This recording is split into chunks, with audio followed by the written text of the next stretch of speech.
Quem pode discernir os próprios erros? Purifica-me tu dos que me são ocultos. Salmos 19, verso 12. A justiça própria deriva em parte do orgulho, mas principalmente da ignorância da lei de Deus. Devido os homens conhecerem muito pouco ou nada do terrível caráter da lei divina, insensatamente se imaginam justos.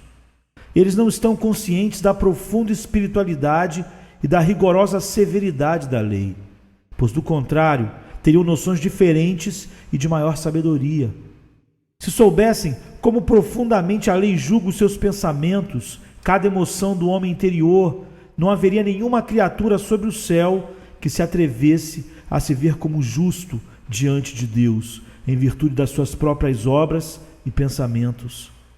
Basta a lei ser revelada a um homem, basta que veja como a lei é perfeita e quão infinitamente justa, para que a sua justiça própria murche e se converta em nada.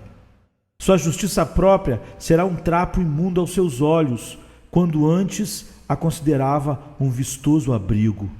Davi, tendo visto a lei de Deus e louvando esta lei neste salmo que lemos aqui hoje, refletindo sobre a sua excelência, foi levado a fazer esta pergunta: quem pode discernir os próprios pecados?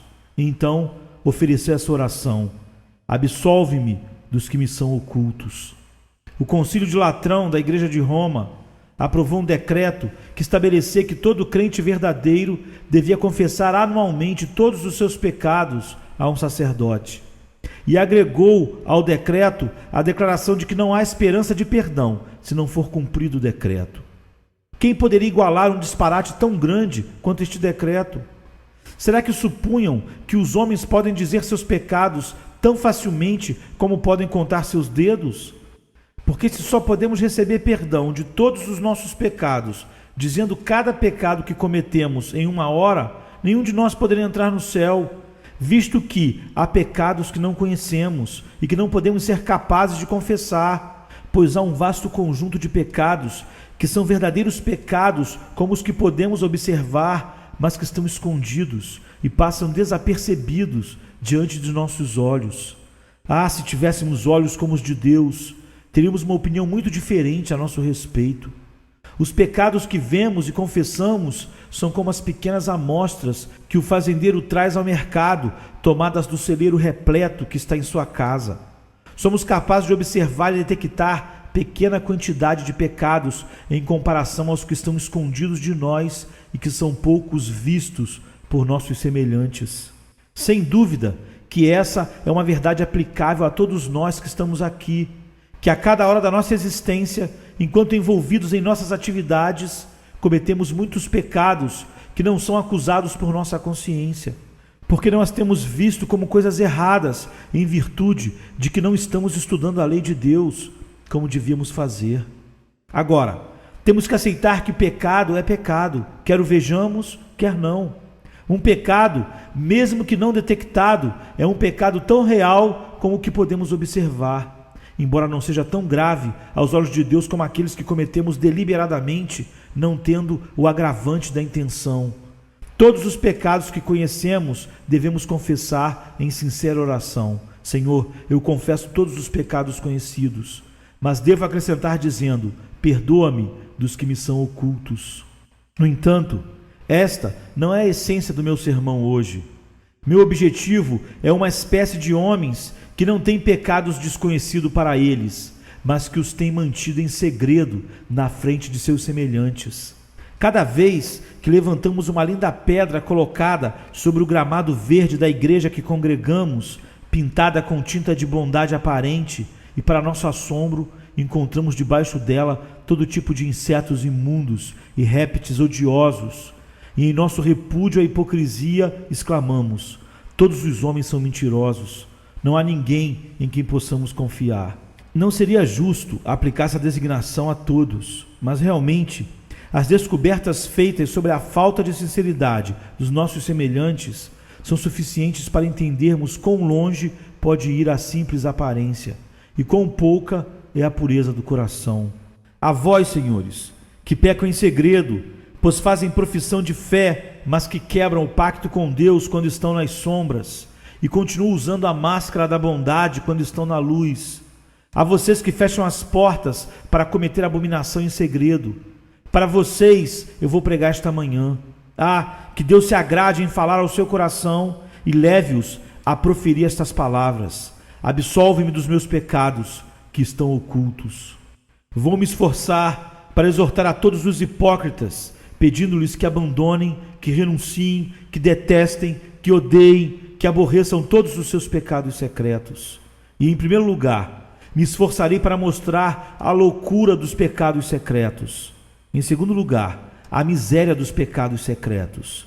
E, em terceiro lugar, a culpa dos pecados secretos. Em quarto lugar, o perigo dos pecados secretos. E, em seguida, aplicar palavras de cura para que todos nós recebamos graça de evitar os pecados secretos. Em primeiro lugar, a loucura dos pecados secretos. Hipócrita, você é formoso quando os outros te veem. Tua conduta externa é reta, afável, liberal, generosa e cristã. Mas você se entrega a pecados que os olhos dos homens não detectaram. Talvez tenhas o teu frenesi privado. Não anda e cambaleia bêbado pelas ruas, mas se entrega à bebida em privado. Pode ser qualquer outro apetite ou vício. Não me compete especificá-lo neste momento, mas, hipócrita, te digo que és um tolo quando pensa em hospedar um pecado secreto.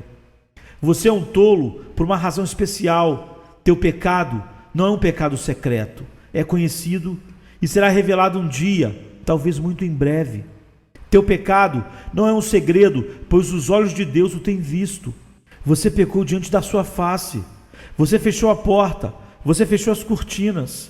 Você se escondeu da luz do sol, mas os olhos de Deus penetraram a escuridão, as sombras que te rodeavam, e vê tudo como o sol do meio-dia, todas as coisas. Você não sabe, ó homem, que todas as coisas estão nuas e patentes diante dos olhos daquele que devemos prestar contas? Quando um sacerdote enfiava a faca nas entranhas do animal do sacrifício, descobria ali o coração e o fígado, e tudo que estava nas entranhas. Assim és tu, homem visto por Deus, cortado em duas metades pelo Todo-Poderoso. Não tens nenhuma câmara secreta onde possa se esconder. Não tens nenhum porão escuro onde possa esconder tua alma. Cave profundamente, tão profundamente que chegues ao inferno, mas não encontrarás terra suficiente para cobrir o seu pecado. Se pudesses reunir montanhas sobre a tumba do seu pecado, essas montanhas contariam o segredo que está em suas entranhas. Se pudesse jogar seus pecados ao mar, 1000 ondas sussurrantes contariam o teu segredo. Não é possível que te escondas de Deus. Teu pecado está registrado no céu. O ato, quando foi cometido, foi registrado no céu e ali permanecerá. E um dia tudo será revelado aos olhos curiosos de todos os homens. Como um hipócrita e falso, você cometeu seus pecados em segredo, é claro, mas foram observados pelo Senhor que tudo vê. Quão tolos são os homens quando pensam que podem fazer algo em segredo. Este mundo é como uma colmeia de vidro dentro da qual as abelhas trabalham. Podemos então observar e ver todos os trabalhos dessas criaturas. Assim, Deus olha desde o céu e tudo vê. Nossos olhos são débeis. Não podemos ver no escuro, mas os olhos de Deus, como um globo de fogo, atravessa a escuridão. Ele lê os pensamentos do homem e vê suas ações quando ele pensa que está bem escondido. Esse pensamento seria suficiente para nos refrearmos de todos os pecados, se tão somente aplicássemos a nós. Tu é o Deus que vê. Ladrão, pare. Deixe o que tens roubado. Deus te vê. Nenhum olho na terra te contempla, mas os olhos de Deus estão agora olhando desde os céus. Blasfemo, as pessoas que te preocupam não viram teu juramento, mas Deus escutou. Teu juramento penetrou os ouvidos do Senhor, Deus dos exércitos. Tu que levas uma vida imunda, mas parece um empresário respeitável, mostrando aos homens um caráter afável e bom. Teus trabalhos são todos conhecidos, estão escritos no livro de Deus. Ele tem um diário de todas as tuas ações. Pense naquele dia em que uma multidão estará reunida, comparada com a qual qualquer multidão aqui não passa de uma gota em um balde. E Deus lerá a tua história secreta, e os anjos e os homens ouvirão. Estou certo de que não há ninguém que goste de ler todos os seus segredos, em especial os nossos pensamentos secretos. Se eu escolher entre essa congregação um homem mais santo e lhe pedir para se levantar e dizer: bem, Senhor, eu sei todos os seus pensamentos e estou pronto para contá-los, eu tenho certeza que me ofereceria o maior suborno que pudesse conseguir para que eu ocultasse alguns deles. Conte, me diria, as minhas ações, pois delas não me envergonho, mas não conte meus pensamentos e imaginações, porque deles sempre estarei envergonhado diante de Deus. Quão grande então será, pecador, tua vergonha quando tuas lascívias secretas, tuas transgressões privadas, teus crimes ocultos forem anunciados desde o trono de Deus e publicados por sua própria boca, e com uma voz mais forte que 1000 trovões declararem teus segredos diante do mundo inteiro reunido. Qual será o seu terror e confusão, então, quando todas as obras do teu coração forem publicadas em face do sol para todos os ouvidos da humanidade? Renuncie à insensata esperança, pois teu pecado tem sido registrado neste dia e será publicado um dia em todas as paredes do céu. Chegamos então ao segundo ponto, a miséria dos pecados secretos. De todos os pecadores, o homem que faz uma profissão religiosa e ainda vive na injustiça é o mais miserável.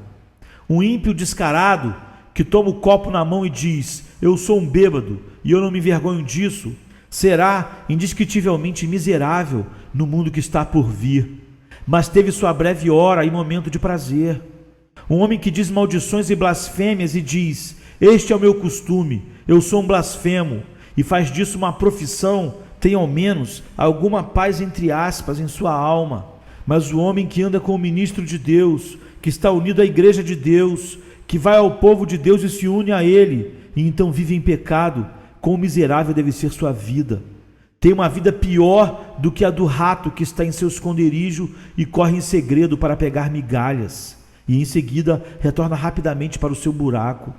Esses homens devem se apressar para o pecado de vez em quando. Quão temeroso está de ser descoberto. Um dia, talvez, ele mostre o seu caráter, mas com maravilhosa astúcia consegue esconder e disfarçar. Mas no dia seguinte, algo acontece de novo, e vive então em constante medo, dizendo mentira após mentira, fazendo com que a última seja convincente, acrescentando engano a engano, para que os outros não descubram. Como diz o poeta, é uma amaranhada a teia que tecemos, quando uma vez nos aventuramos a enganar. Se eu vou ser ímpio, levarei a vida de um pecador fanfarrão, que peca diante da face do dia. Mas se peco, não vou agir como um hipócrita e um covarde. Não vou professar ser de Deus, enquanto passo a vida com o diabo. Esse truque do diabo é algo que todo pecador honesto, entre aspas, deveria se envergonhar. Ele dirá: agora, se eu verdadeiramente sirvo ao meu Senhor, lhe servirei de forma declarada, e não fingirei a respeito disso. Se faço uma profissão, a cumprirei, mas se não faço, se vivo em pecado, não vou escondê-lo por meio da hipocrisia e falsidade. Algo que tem paralisado a igreja e que tem partido o seu vigor é a mais infame hipocrisia. Em quantos lugares há homens a quem poderíamos louvar até o próprio céu se crêssemos em suas palavras, mas que nos jogariam no próprio inferno se pudéssemos ver suas ações secretas. Que Deus conceda perdão a qualquer um que esteja agindo assim. Eu quase diria que dificilmente poderia perdoá-lo. Eu posso perdoar um homem que se entrega ao pecado abertamente e não professa ser melhor, mas um homem que adula, que fala com engano, que simula e ora enquanto vive em pecado, a esse homem eu desprezo. Não posso suportá-lo, o aborreço com a minha própria alma. Se abandonasse esse caminho, o amaria, mas em sua hipocrisia é para mim a mais desprezível de todas as criaturas. Há um conto que diz que um sapo leva na verdade uma joia em sua cabeça, mas este homem não tem nenhuma, mas carrega imundícia simulando estar amando a justiça. Uma mera profissão, meus senhores, não é nada mais que uma maquiagem ostensiva de quem está indo para o inferno. É como as plumas no carro fúnebre levado por cavalos negros que arrastam os homens às suas tumbas. Cuidem-se, acima de todas as coisas, de uma profissão feita de cera, que não resiste os raios do sol. Evite uma vida que necessita de duas caras. Deve ser uma coisa ou outra. Se decidirem servir a Satanás, não finja servir a Deus. Mas se pretende servir a Deus, o sirva de todo o coração. Ninguém pode servir a dois senhores. Não insista nisso, pois não existe uma vida mais miserável que essa. Acima de todas as coisas, evite qualquer ato que seja necessário ser escondido. Há um singular poema, escrito por Rude, chamado O Senhor de Eugênio Eyran. Uma poesia notável que ilustra bem o ponto que estou querendo fixar em suas mentes. Eyran matou um homem e jogou seu corpo num rio. Uma lenta corrente negra como tinta, profunda ao extremo. No dia seguinte, vai visitar a cena do seu crime, e o poema diz: eu busco o negro poço maldito, com um olhar desconfiado e receoso, e ele viu o morto no leito do rio, pois o infiel curso estava seco. Em seguida, ele cobriu o cadáver com muitas folhas, mas um vento forte varreu a floresta, deixando seu segredo exposto ao sol. Então continua: então eu caí de rosto em terra, e pela primeira vez comecei a chorar, pois descobri que o meu segredo era tal que a terra recusou guardar. Em terra ou no mar, onde quer que fosse, mesmo a 10.000 metros de profundidade. Então ele profetiza que será descoberto com notas melancólicas. Ele enterrou sua vítima em uma cova e cobriu com pedras. Mas quando os anos completaram sua cansada ronda, o fato macabro foi descoberto e o assassino foi executado. Você deve entender de uma vez por todas que a culpa é um mordomo sinistro e tem seus dedos manchados de sangue. Os pecados secretos trazem olhos febris e noites sem dormir, até que os homens destroem e apagam suas consciências, mas se tornam maduros para a sepultura. A hipocrisia é um jogo difícil de se jogar, pois deve enganar a muitos observadores, e certamente é uma troca miserável que nos conduzirá a um fim com seu grande clímax numa preciosa falência total.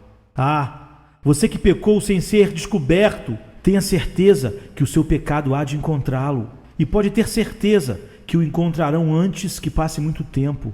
O pecado, como o assassinato, será descoberto. Os homens contam suas histórias até em seus sonhos. Deus tem picado muitas vezes os homens em suas consciências, até que foram obrigados a confessar a sua história. Pecado secreto? Se quiser um prenúncio de condenação aqui na terra, continue com teus pecados secretos, pois nada é mais miserável que o homem que peca secretamente e trata de tentar preservar a sua imagem. Um cervo perseguido por cães sangrentos com suas bocas abertas é muito mais feliz do que o homem que é perseguido por seus pecados. Aquele pássaro preso no laço do passarinheiro, lutando para escapar, é muito mais feliz do que aquele que se tem enredado na rede do engano e se esforça para escapar dela todos os dias, se esforçando ao máximo, e ela se torna mais forte a cada dia. A miséria dos pecados secretos! De fato, tu podes orar agora: livra-me dos que me são ocultos, como fez Davi.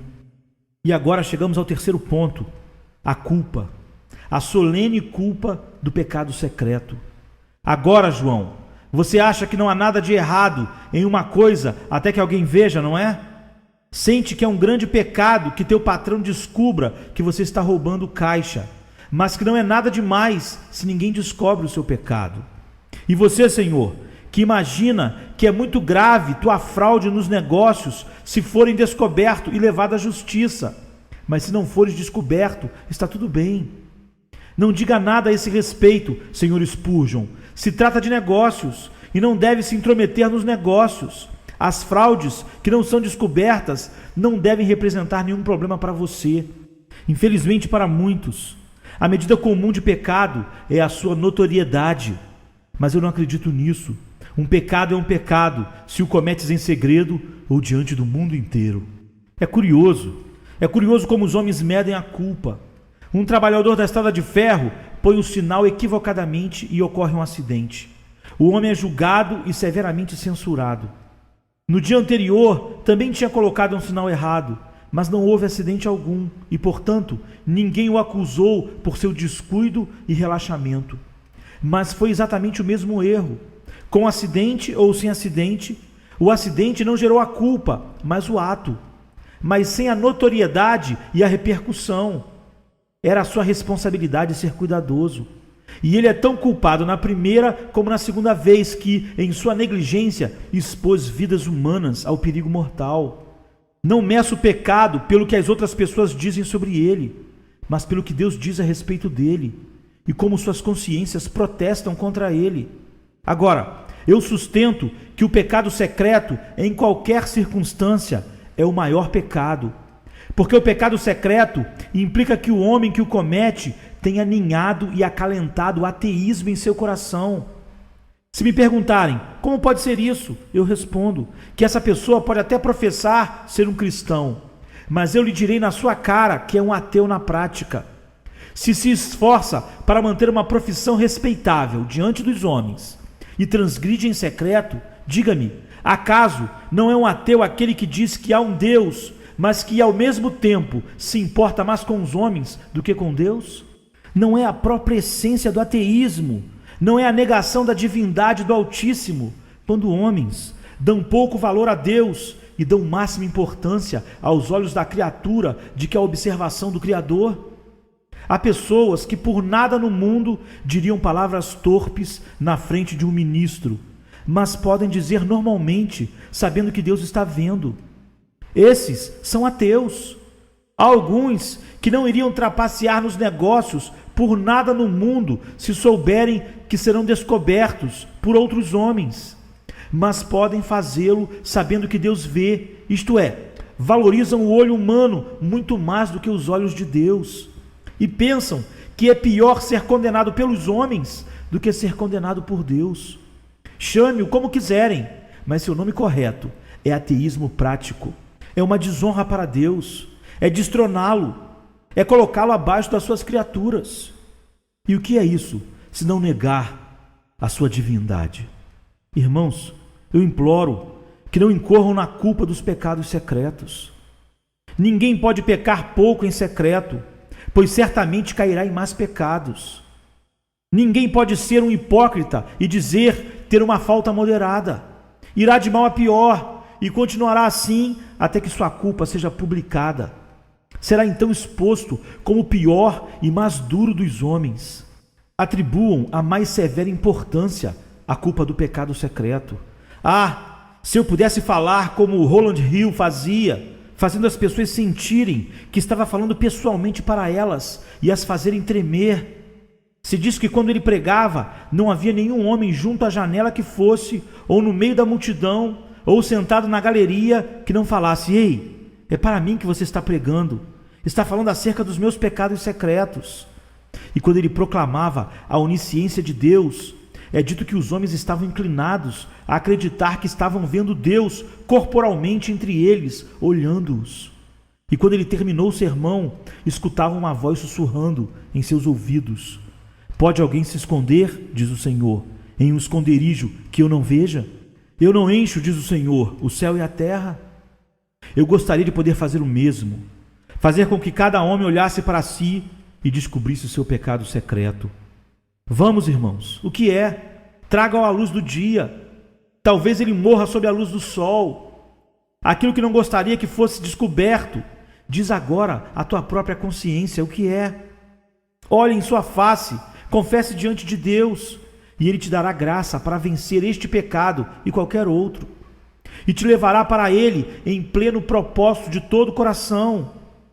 E eu acrescento isso para ti, que a sua culpa é culpa, se for descoberta ou não. E se existe alguma diferença, é para pior, pois é uma culpa maior, porque tem sido secreta. Deus nos livre da culpa do pecado secreto. Oremos: livra-me do que me são ocultos.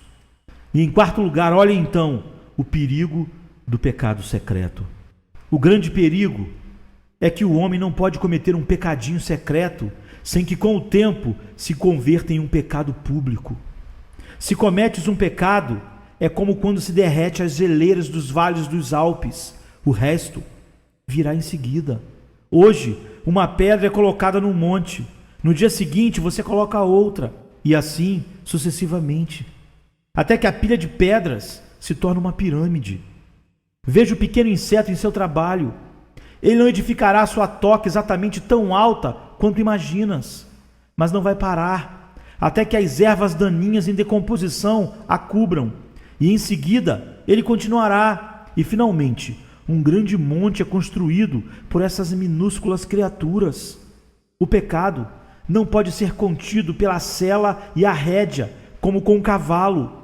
Alguém diz: mas eu só vou tomar um gole de vez em quando. Só vou ficar bêbado uma vez por semana ou algo assim. Ninguém vai ver, eu vou direto para a cama. Logo, você estará bêbado nas ruas. Eu vou ler esse livro lascivo e vou esconder debaixo da cama, caso entre alguém. Todavia, irá mantê-lo em sua biblioteca, amigo, e não conseguirá se livrar dele e voltará a ele vez após vez. Outra pessoa diz: eu só vou me encontrar com esses amigos às vezes. Logo estarás com eles todos os dias. Tal é o seu caráter sedutor, não podes evitá-lo. É o mesmo que pedir ao leão para enfiar a cabeça entre as suas mandíbulas. Você não pode controlar suas mandíbulas. Também não poderá controlar o pecado. Uma vez que adentras ao pecado, não poderás decidir quando ele será destruído. Pode ser um indivíduo tão sortudo que, como Van Hamburg, coloque e tire a sua cabeça muitas vezes, mas não podes ter certeza se a aventura lhe custará a vida. E você pode se empenhar em ocultar o seu hábito depravado, mas ele sairá à luz. Você não pode evitar. Você guarda seu pequeno e favorito pecado em casa, mas como com um cãozinho, ele sairá correndo quando a porta estiver aberta. Cubra-o em teu colo, coloque-o sobre várias camadas de hipocrisia para mantê-lo em segredo. Mas o infeliz, como um pássaro, cantará quando outras pessoas estiverem presentes. É impossível manter quieto para sempre o pássaro do mal. Teu pecado irá aflorar. E pior, nesse dia estarás já tão indiferente a ele que não mais se importará. O homem que se entrega ao pecado privado, gradualmente, vai se tornando tão duro quanto o bronze. A primeira vez que pecou assim, gotas de suor surgiram em sua testa. Já na segunda vez, não havia suor lá, só uma certa agitação. Na terceira vez, havia um aspecto astuto e furtivo, mas não mais a agitação. Na próxima vez, pecou um pouco mais e gradualmente se tornou blasfemo em sua ousadia diante de Deus, a ponto de exclamar: quem sou eu para que tema o Senhor? E quem é Ele para que eu o sirva? Como diz sua palavra. Os homens vão de mal a pior. Ponha teu arco na correnteza e seguramente ele irá para onde ela o arraste. Coloque-o em um furacão e será como um graveto ao vento. Você não o controlará. O balão pode ser usado, mas não poderá controlar o seu curso. Ele irá para onde o vento levar. Se tu monta em um pecado uma vez, não há forma de detê-lo e controlá-lo. Tenha cuidado. Se não queres estar entre os piores indivíduos, cuidado com os pequenos pecados, porque eles, quando empilhados uns sobre os outros, chegam ao topo e destroem a alma para sempre. Há um grande perigo em pequenos pecados secretos. Mas há cristãos aqui que consentem com pecados secretos. Afirma que são pequenos pecados e por isso podem deixá-los de lado. Queridos, eu falo com vocês agora, e eu falo também para mim mesmo quando digo isto. Abandonemos todos os nossos pequenos pecados secretos. Podemos chamá-los de pequenos, e eles são pequenas raposas. Lembro-lhes que são as raposinhas que destroem as nossas vinhas. Nossas vinhas são brotos tenros. Vamos cuidar de nossos pequenos pecados. Um pecadinho, como uma pedrinha em um sapato, atrapalhará a caminhada em direção ao céu. Isso que tu chama de pequenos pecados, como os pequenos ladrões, podem e vão abrir a porta para os grandes que estão lá do lado de fora. Cristãos, lembrem-se que os pequenos pecados deterioram sua comunhão com Cristo. Os pequenos pecados, como pequenas manchas na seda, podem destruir a fina textura da comunhão. Os pequenos pecados, como os pequenos defeitos de uma grande máquina, podem destruir todo o tecido da sua religião. Uma mosca morta arruina todo o vidro de perfume. Este pequeno cardo pode encher um continente inteiro de ervas daninhas. Irmãos, mortifiquemos, matemos nossos pecados tão logo os descubramos. Alguém disse: o coração está cheio de aves impuras. É sua jaula. Disse outro teólogo.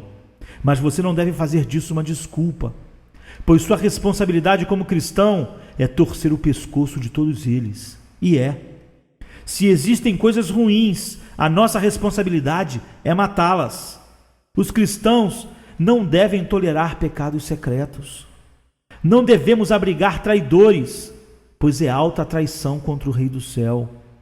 Arrastemo-los à luz do dia e sacrifiquemos cada um deles diante do altar, renunciando nossos pecados secretos mais queridos, seguindo voluntariamente os mandamentos de Deus. Há um grande perigo em um pequeno pecado secreto, por isso os evitemos completamente, passemos longe deles, nos desviemos para evitá-los e que Deus nos dê sua graça para que possamos dominá-los completamente. E agora, para concluirmos, em quinto lugar, exorto-vos com todas as minhas forças para que alguns de vocês, que Deus está tocando a consciência, eu estou aqui para suplicar-lhes com lágrimas, se necessário, a desistirem de seus pecados secretos. Tenho pessoas aqui por quem bendigo a Deus. Eu os amo, apesar de não conhecê-los.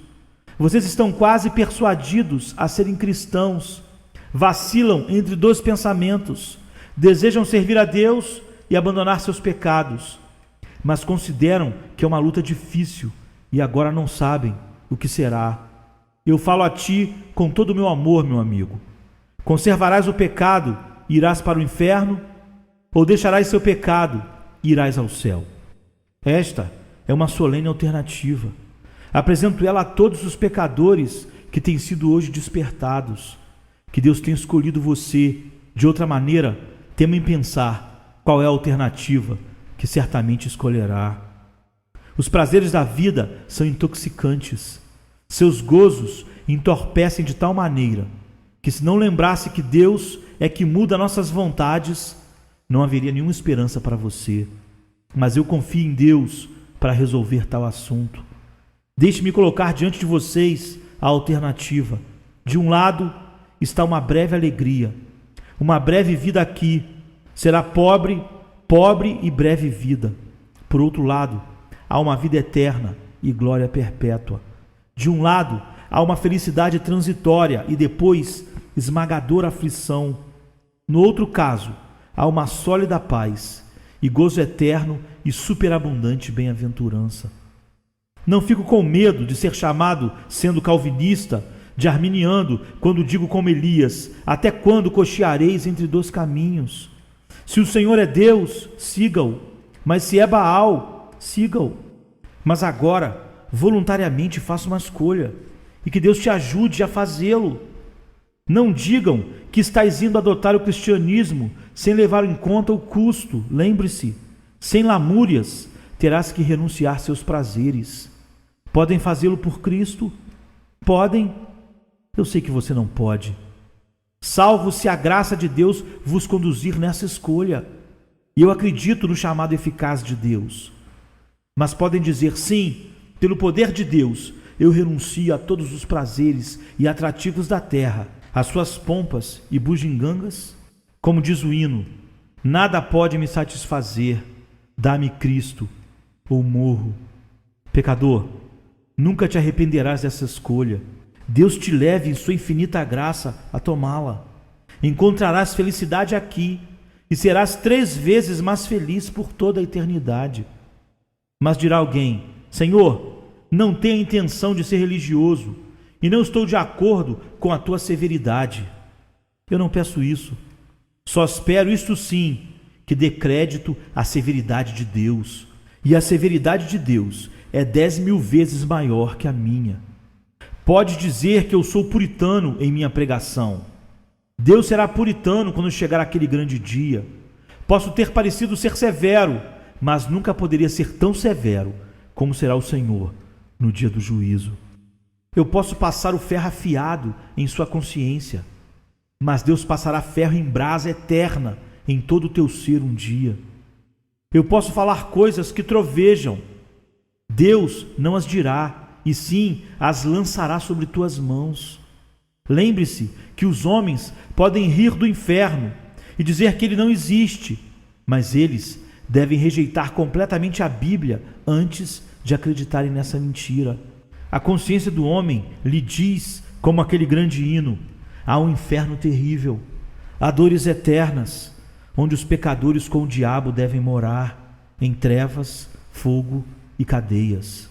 Senhores, conservarão seus pecados secretos e merecerão o fogo eterno por eles? Lembrem-se que não há opção a não ser renunciar a todos eles, pois do contrário, jamais serão filhos de Deus. Não se pode ter ambas as coisas. Não podem ser de Deus e do mundo. Não podem ser de Cristo e do diabo. Devem ser de um ou de outro. Ah, que Deus lhe dê graça para renunciar a todos os pecados, pois quanto valem?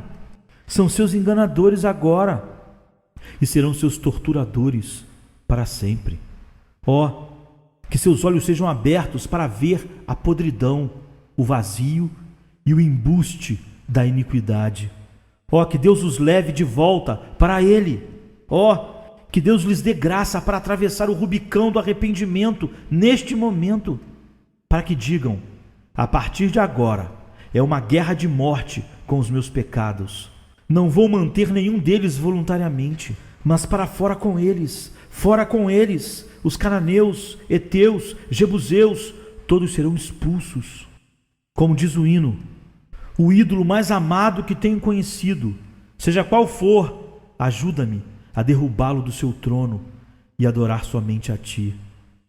Mas, ó Senhor, não posso fazê-lo. Seria como arrancar os olhos. Ah, escute o que Cristo disse: melhor é entrar com um olho só na vida do que tendo os 2 olhos e serem lançados no fogo do inferno.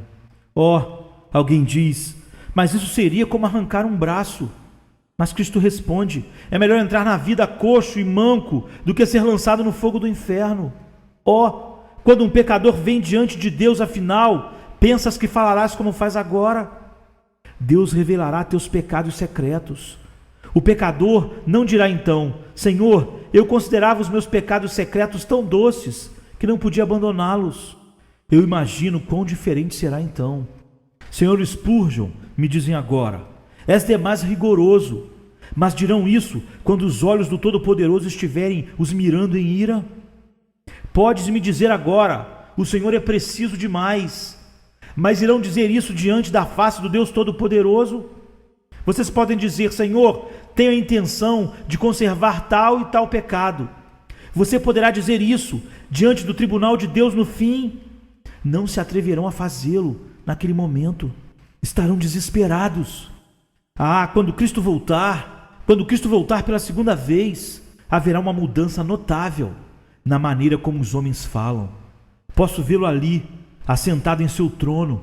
Vamos, Caifás, vem condená-lo agora. Vem, Judas, vem e lhe dê um beijo agora. Homem, qual é o seu problema agora? Estás com medo?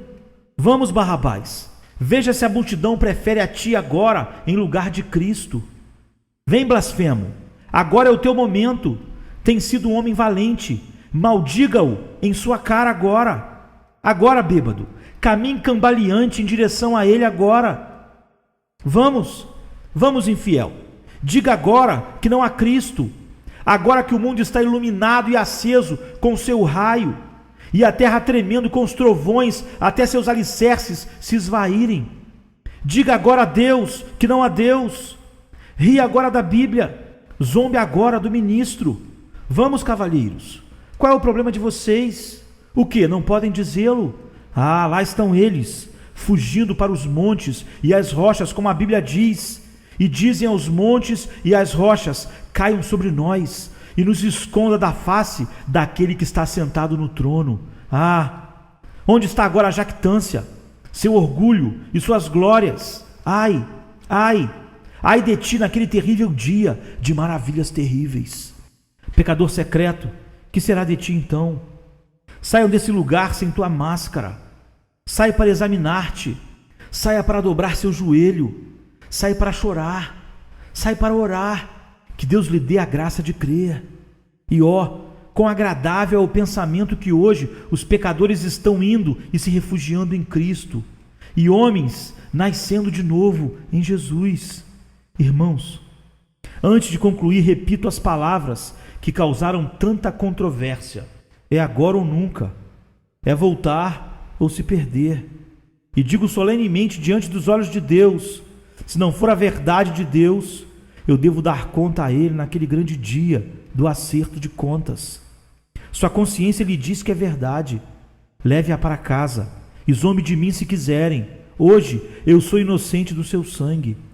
Se alguém não busca a Deus, se quer viver no pecado, eu estarei limpo do seu sangue naquele dia, quando for cobrado suas almas das mãos dos que deviam proclamar. Que Deus permita que sejam limpos de uma maneira bendita. Quando desci as escadas do púlpito no domingo passado, ou talvez há 2 domingos passados, um amigo me dirigiu uma palavra que tem permanecido em minha mente desde então. Senhor, há 9.000 pessoas hoje que não terão nenhuma desculpa no dia do juízo. Isto vale para vocês também hoje. Se forem condenados, não será por falta de pregação para vocês, nem por falta de oração por vocês. Deus sabe que se meu coração pudesse ser partido por suas almas, eu partiria, porque Deus é minha testemunha de como eu amo todos vocês com entranhável amor em Jesus Cristo. Que Ele mude seus corações e os leve até a Ele, pois a morte é algo solene, a condenação é terrível, estar sem Cristo é algo horrendo, estar morto em pecados é algo pavoroso. Que Deus os guie a ver as coisas como são e os salve por sua misericórdia. Aquele que crer e for batizado será salvo. Como diz o hino: Senhor, esquadrinha minha alma, prove cada pensamento, embora o meu coração não me acuse de caminhar com um falso disfarce, rogo o julgamento dos teus olhos. Que perversidade secreta se oculta em mim? Estou cedendo em algum pecado desconhecido? Mude meus passos quando me extraviares e conduze-me em teu caminho perfeito. Pecados secretos. Sermão 116, pregado na manhã de domingo, 8 de fevereiro de 1857. Charles Haddon Spurgeon, 1834-1892.